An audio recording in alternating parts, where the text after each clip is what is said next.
আজকাল জ্যোৎস্নাতে বড্ড ভয় আমার।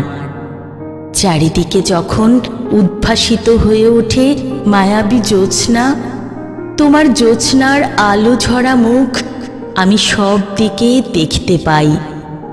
আমি আমার ঘরের জানালা বন্ধ করে দেই, খিল এঁটে দেই দরজায়, ঘরের সবগুলো উজ্জ্বল বাতি জ্বালিয়ে দেই, জ্যোৎস্না যাতে আমার ঘরে না আসতে পারে।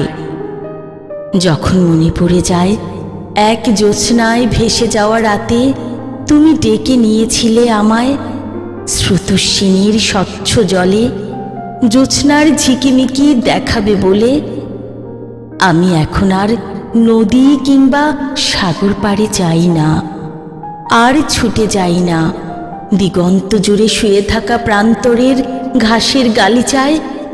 মনে পড়ে সবুজ ঘাসের নরম বিছানায় বসে অমন চাঁদনি রাতে আমরা নিজেদের ভাসিয়ে দিতাম কোমল জ্যোৎস্নার জলে। এখন আমি প্রতি পূর্ণিমার রাতে পাগল হয়ে যাই, আমার কোনো হিতাহিত জ্ঞান থাকে না।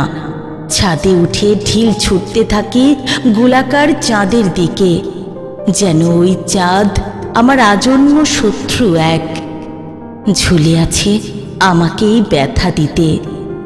কুহেলি, এখন আমার আর পূর্ণিমা সহ্য হয় না, সইতে পারি না জ্যোৎস্নার মায়াময় মোলায়েম ডেকে ডেকে যাওয়া, সইতে পারি না জ্যোৎস্নার মায়াময় মোলায়েম ডেকে ডেকে যাওয়া, মোলায়েম ডেকে ডেকে যাওয়া।